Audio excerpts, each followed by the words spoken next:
See the Spanish Inquisition and the Crusades as two examples. Type Thomas de Torquemada in Wikipedia, and you'll discover the torture devices he came up with as the Grand Inquisitor of Spain. Just once, one time is all I ask. I wish someone like Rick would open their eyes and their heart and spread love for their fellow human. And people wonder why I have mental illness. Yeah, Rick has no concept of the fact that Torquemada was the number one all-time MVP torturer in the history of the world for the Christian church. Mm-hmm. He surpassed secular governments. Genghis Khan. He's a guy, real briefly, that would take your intestines and unravel them in front of your eyes. I mean, he came up with some devilish tortures. Okay, you know, all this talk about waterboarding, that was a Christian technique of torture. Okay, so when you talk about living in peace, there is no peace with any nation that's a theocracy or has a predominant religion. The Islams, the women are in absolute horror, misery. Mm-hmm. We lived in this nation where we burnt people because they had a twitch in their eye, and we said they were witches. Yeah. We live in a nation today who has a guy named Rick Perry, who is a elected official, who swears that Trump is divinely sent to be our leader. And the reason this is so worrisome is because they find examples in their book, that you can find whatever you want, of kings in the history of the Bible who are rotten guys, but did great things. So that's who they think Trump is. He's a rotten guy, but he's going to do great things for the Christians. You know what? Rick Perry on November 24th was on Fox Propaganda Channel on one of the Sunday shows. Here's his quote. I'm a big believer that the God of our universe is still very active in the details of the day-to-day lives of government. You know, Barack Obama doesn't get to be the president of the United States without being ordained by God. Neither did Donald Trump. That's a direct quote, folks. Oh, it gets more direct than that. Cuckoo. No, they're saying he's chosen. Yeah. This guy, and when that happens, when you get that cult following, and you don't get it anywhere else like religions, no place else like religions. See, a religion, particularly Christianity, the monotheistic religions, they put somebody on a throne who's infallible, who you can't question. Yeah. And there's not a red-blooded conservative in the world that wouldn't want to be in that throne. So what do? They're like the dad that can't even dribble a basketball, who gets peripheral, joy seeing their son being successful athletically.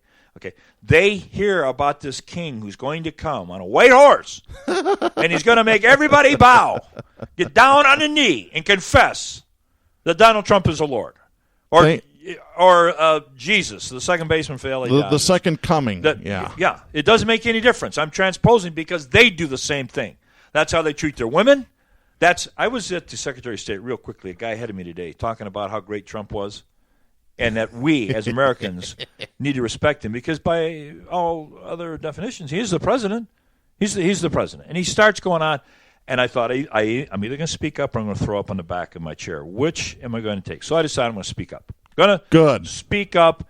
And I pointed out that, number one, Donald Trump is a misogynist. I don't know why I picked that. I was with my girlfriend, and he didn't know what a misogynist was. We're talking about dumb people here.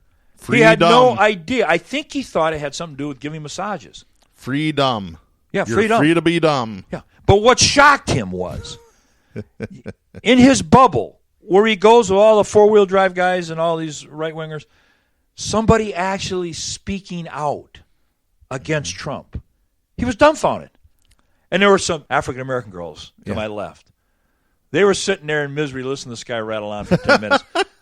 All I had to say was this guy is a liar. He's a misogynist. He lied about his bone spurs to get out of the Army. Does that bother you? He's a fraud. And the girls just jumped up and started clapping. Yep. By the way, a 2017 survey by the Public Religion Research Institute found that more than half of the people they surveyed, 57%, say that God played a major role in the 2016 presidential election. We're in trouble. Here are my thoughts on that.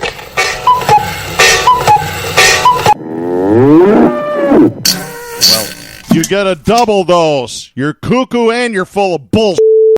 Darren, we're giving some red flags here, right? When you say 27% believe there was divine intervention in the election, right?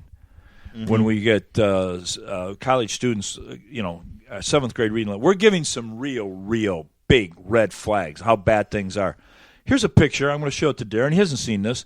This is a recent picture in Virginia of a class of correction officers as they're about to be awarded their degree. And they're all holding up their hand in the Nazi salute. Oh, lovely. I'm reading from the raw story, which I have never found to be an error. I'm just going to read a little bit of this. Dozens of West Virginia correction officers, trainees, and group photo are giving the Nazi salute. Mm-hmm. I don't know. Yeah. You look at a patient, and their blood pressure is down, and they can't breathe, and I'm looking at the United States. When I see pictures like this, we're damn near dead. Yeah. Somebody is going to be, because I'm going to fight. You going to fight, folks? The democracy, the Constitution right now, you got a man that's saying to hell with you. He's giving you the bird. When you go to him for his tax returns, you go to him and you ask him for the people to come and testify in a democratic process called impeachment, and they flat out refuse to do it. Who's taking his money and dispersing it to his kids? You better wake up, folks. You better wake up. I want to get to this segment, Jack, real quick. Go for it, man. All right, we got to play the appropriate music. Hammer time. Oh, yeah, it's hammer time. I've been waiting for this one for 2 weeks. It's time to drop the hammer on the douchebag of the week. We don't have to go very far for this one, Jack. This is Jesse Yomtov writing for USA Today as it was published in the Detroit Free Press. Listen to this. Former Major League Baseball player, former Detroit Tiger, by the way, Aubrey Huff, caused an uproar recently, tweeting that he was training his sons to use guns in the unlikely event that Bernie Sanders becomes president. He tweeted this, by the way, with a picture of a gun range target. Here's what he wrote, and he tagged the NRA in the tweet, the National Rifle Association, or narcissistic, regressive, ammosexuals, I think we used to call them. Here's what he said in his tweet, quote, "Knowing how to effectively use a gun under socialism will be a must," end of quote. Unbelievable. And he's holding this up, and he's wearing a 45 shirt. You might as well be wearing a maggot hat. Well, he is wearing a red hat, but it doesn't have maggot on it. Maggot, as in MAGA. Make America Great Again. You're a maggot if you wear one of those hats. Or believe in the things that Trump believes. Douchebag. Yep. So that's a real quick one. So for Aubrey Huff, for being just a complete... by the way, I hope the Secret Service visits him, because isn't threatening a candidate for president, isn't that the same as threatening the president? You're going to get a visit from the Secret Service? Well, it used to be. We got a whole new set of rules, which we have no rules longer, but it was at one time. Yep. So for Aubrey Huff, we've got this message for you. Don't be a douchebag. Yeah, that's right. Yeah, it's a good thing you retired. Maybe you took a bean to the head one too many times. Maybe you got some heat there at the plate. Who knows? Dove head first too many times. Well, the Tigers get them, don't they? We get them all in the state. It's crazy. What, do you remember Chad Curtis? Refresh my memory. Chad Curtis played for the Detroit Tigers for some time. He came from a school that I worked at, taught at, called Middleville. Yeah. He was he may have been an all-star. I don't know. He's a pretty good player. But then he went off to teach girls how to get a massage for their pitching arm. That idiot. Yeah, he got prosecuted, I think, in Van Buren County. He's off in prison, isn't he? He should be. I believe he is. I think he was found guilty. But he was giving them instructions how to massage their breast to loosen up their muscles. I'll have to look it up to But make what's sure. sickening about this is he was a hardcore Christian. His dad was a Bible thumper at Middleville for years. Oh, lovely. What's his name again? Chad Curtis. Yeah. I'll look him up here. Found guilty of sexual assaults of high school girls. played, I think it was center field for the Detroit Tigers. Yeah, he played for the California Angels, the Detroit Tigers, the Dodgers in Los Angeles, the Cleveland Indians, the New York Yankees, and the Texas Rangers. He is currently serving a 7 to 15-year prison sentence, convicted in 2013 of sexually assaulting 3 underage female students while he was a volunteer weight room strength trainer at Lakewood High School in Lake Odessa, which is not very far from here. And here's his method of operation. Lovely. Curtis would touch their breast, buttocks, and genitalia under the guise of giving them rehabilitative massages. Mm-hmm. I only say that because he was a big, juicy Christian. He was a crispy, as we call him. And crispy. His dad was obnoxious. When this happened, I read a testimony from one of the players, not at Detroit, but another one, that said he was the most obnoxious guy in the dugout because he constantly was throwing Bible verses. He was using the Bible to give pep talks in the locker room. Yep. Unbelievable. Yeah. This is what you get, folks. Oh, boy. We have almost run out of time for this show. I want to real quickly mention some of the other stories that we did not cover that we really should get to. These are all on our Facebook page. If you go to facebook.com/Southpaws Radio Show, you'll find it there. Got an article from Business Insider. Walmart shoppers are threatening to boycott the store after discovering that employees aren't paid extra to work on Thanksgiving. Lovely. Now all their time off is in one bucket, as Walmart called it.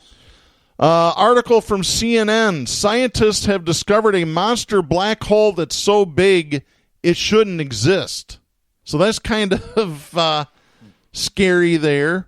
The black hole must have originated from Trump's mouth. Everything else goes in there as well. Speaking of Trump, by the way, I have one article from The Independent out of the UK.